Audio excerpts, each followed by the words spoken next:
Hi everyone, sorry that I'm out today, but thanks for taking a little bit of time to watch this video and finish off the notes for Unit 6. So this deals with the last bit of 6.2 compound probability, which is the final page of your Unit 6 note packet. So in the previous lesson that you learned yesterday, you learned about compound probability of one event happening or another. In this video, you're going to learn about the probability of one event happening and then another.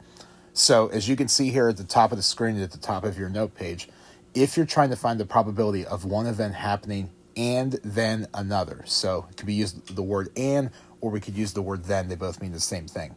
You multiply the probabilities of each event occurring. So as you can see here at the top, the probability of event A and / then B occurring is equal to the probability of event A times the probability of event B. Now, while the math is a little less complex there because you don't have to worry about if things overlap or not like you did with the OR probability, if you will, you do have to pay attention as to whether or not events are independent or dependent on one another. All that means is independent events have no effect on one another. So think of rolling a die and then rolling a die a second time. Whatever you get on the die the first time around has no effect on whatever happens the second time around. It's not like if you roll a die and get a 5, the 5 disappears from the die and you can never get that again. That's what it means for an event to be independent. Dependent events influence one another. So an example of that would be, let's say, again, you have a bag of marbles, you pull a marble out of the bag and you leave it out of the bag. That will affect whatever happens in your next pull because you're short one of the marbles. So you're going to see some mixture of these type of problems here today, and that'll affect what type of fractions you want to set up. So we're going to go through the few examples that are here and talk this through. So let's go ahead and start with another dice example. So you're going to roll your standard 6-sided number cube twice in number 1. I want to find the probability of rolling a number greater than 3 and a 2. So we're going to set it up the same way that we did yesterday. We're going to use the symbols here, the shorthand to write out the statement. So probability greater than 3 and the probability of a 2. So keeping in mind that word and tells us to multiply these fractions together. So the chance of you rolling a number greater than 3, that means you could roll a 4, 5, or 6. That's a 3 out of 6 chance of that occurring. Chance you rolling a 2, 1 out of 6. You multiply these things together. 3 over 36, which is equal to 1 out of 12. So in this case here, it's a multiple choice. It'd be option A. Make sure you reduce your fractions. If you're going to try to do this in your head, which you're more than welcome to do, remember when you multiply fractions, you multiply the numerators together and the denominators. So just kind of keep that in mind. That's a little bit different than adding and subtracting like we did yesterday. For numbers 2, 3, and 4, we're going to take a look here at the same scenario here. You've got a dresser drawer full of different pairs of socks. So for numbers 2, 3, and 4, we're going to use these numbers throughout.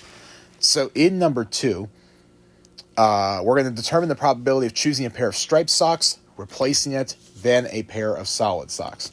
So this dresser drawer has a whole bunch of different socks, 3 striped, 4 solid, 5 argyle, 4 polka dotted. So number 2, goal is I want a striped pair of socks. I'm blindly picking in the middle of the night. Why I'm doing that, I have no idea, but we'll go with that here. And then I'm going to replace it, and then pick a pair of solid socks. So the key phrase in this problem is replacing it. So if you see a phrase like replacing it or something similar to that, what you're ultimately doing here is whatever you do in the first event, you're taking that pair of socks and you're putting it back in the drawer. What that does is for your next pull, it keeps the overall number of socks you can pull the same, as well as the overall amount of each type that you can pull from. So it's doing things with replacement means you're not changing the overall quantity of what's in your set to pick from, if you will. So first thing I want to try to do is pull a pair of striped socks.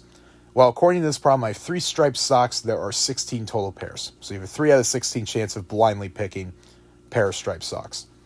You take that pair of striped socks, okay, or whatever you choose to pick, you put it back. That's what replacing it means. We put it back in the drawer, which means there are still 16 pairs of socks to choose from the second time around. So my goal the next time around is to pull a pair of solid. Well, I have 4 solids I can hopefully grab out of 16 total. So I'm going to be multiplying 3 out of 16 times 4 out of 16. Now, one thing that will happen here with some of these fractions, because you're multiplying, is some of the numbers will get a little bit bigger. If you want to reduce these fractions before you multiply them together, just to keep the numbers smaller throughout the problem, that's fine. Or you can reduce at the end. Your calculator can certainly help you with that as well. Altogether, it's a 12 out of 256 chance of this occurring. That is a reducible fraction to 3 out of 64. So very small chance of that scenario occurring. 3 out of 64 is somewhere in the neighborhood of about 4 to 5%, but there is a chance that you could pull them in that order. So let's go look at number 3, similar type of problem. Determine the probability of choosing a pair of Argyle socks, not replacing it, then a pair of solid. So here's my shorthand. So the Argyle socks, okay, there's 5 pairs of those out of 16 total. So my first fraction is going to be 5 out of 16. But the key phrase here is not replacing. Okay? Sometimes you'll see it phrased as without replacement or something similar. If I am not replacing whatever I pull the first time around, it means my overall total of socks will decrease in the next pull. So initially, I want to pull a pair of Argyle socks. 5 out of 16 chance of that happening. Since I'm not replacing whatever I take out of my dresser drawer, that means I'm down an overall pair of socks. I'm going to be down to 15 pairs for whatever I pull next. So I'm trying to pull a pair of solid the next time around. I still have 4 pairs of solid in the drawer, but only 15 total pairs to pick from. So it actually improves those chances of that occurring just a little bit here because there's 1 less pair to pull from. So not replacing it, when you see a phrase like not replacing or without replacement, it is going to change your fractions a little bit. So you do have to pay attention there. Then we just multiply it together. You get 20 over 240, which simplifies down to 1 out of 12. We're going to use this same scenario here. We're still on the same page of notes. I'm just going to change screens. Same scenario for number 4. We're going to try to pull a pair of polka dotted socks out of the drawer, not replace it, then another pair of polka dotted socks. So once again, the key phrase we see here is not replacing. So I want to pull a pair of polka dotted socks right off the bat. Well, according to the scenario, there were 4 of them out of 16 pairs. Okay. Now, if I hopefully pull that and I don't put it back and I want another pair of polka dotted socks, not only is my overall quantity of socks going to change, but so will my polka dotted because I've already pulled one, hopefully, the first time around. So both my numerator and denominator will decrease in this case. So since I'm doing a problem without replacement with the same exact event, both numbers in my fraction will go down. So I initially had 4 to pick from. Well, if I pick one the first time around, since I'm not replacing, I'll only have 3 left out of 15 total. So my second fraction here will be 3 out of 15. Multiply it together, and ultimately you have a 1 out of 20 chance of that scenario occurring. So again, you do need to read these questions carefully here, okay? If you are told explicitly there is no replacement, you're going without replacement, that will change your fractions around. Most times it will be pretty explicit that, whether you're putting things back in your pile or in your drawer or in the bag or whatever or not.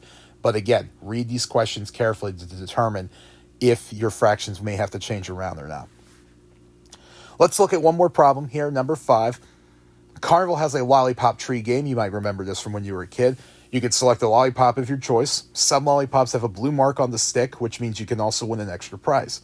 There's 250 lollipops to choose from the tree, with only 25 of them having that blue mark. Once a lollipop is pulled, it is not replaced. So that's going to be the key phrase right there, not replaced. If you select 2 lollipops, what's the probability that they both have a blue mark? Well, 2 pulls, we're going to assume you're the first one at this game, okay? There's 250 in this cardboard tree that you're trying to pull out of. And if you have no idea what I'm talking about here, Google it. I think it'll jog memory here. But 250 lollipops, only 25 of them have that mark. So the chance of you getting one right off the bat with a blue mark is 25 out of 250. Now, keeping in mind, when you pull that lollipop, I'm not replacing it. So you're down a lollipop overall, and you're also down one that has a blue mark. So if I want to try to get a second one with a blue mark to try to get a second prize, I'm down to a 24 out of 249 chance to pull a second lollipop with a blue mark at the same time. So this case here, we multiply our fractions together, so you get some pretty big numbers here, 600 over 62,250. What this reduces down to, though, it's a 4 out of 415 chance that you can pull two of them in a row and get two straight prizes, okay? Now, that fraction 4 out of 415 may not mean a whole heck of a lot to you, so what I decided to do was do some quick division and turn it into a percentage. 4 out of 415 is legitimately less than a 1% chance of winning that prize twice in a row. So if you think about any games of chance, okay, any carnival games, anything kind of similar to that, where maybe you luck out and you win the first time around and you kind of feel like, oh, I could win this again and I can win it forever.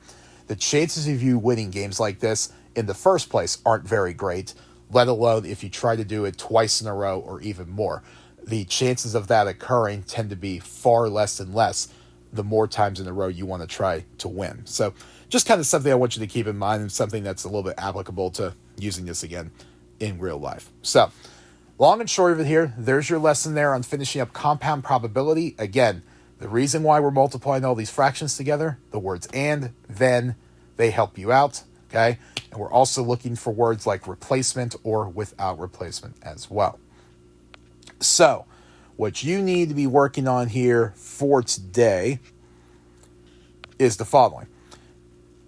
Complete the last page of your Unit 6 classwork packet, so page 4. I know most of you are pretty caught up with it. Again, those of you that especially that have been here for the last week or so. If you're still a little behind because you've been absent or whatever, please look at the rest of the notes that are on Schoology or talk to somebody within the class and try to get yourself caught up here a little bit to the best of your abilities. That's all I'm asking you to do, is just try to get yourself back on page here. Friendly reminder, if you still didn't do the Fid Day assignment from last Friday and you want to make sure your attendance counts and you get the points, today is the last day to get that done. So again, look on Schoology. There's a posting there somewhere that'll remind you what the IXLs are. Again, I know most of you that were there last week took care of it, but if you haven't, make sure that gets done. Otherwise, if you have any questions, send me a message. I'll try to get back to you as soon as I can. Otherwise, thank you very much for watching. Have a great rest of your day.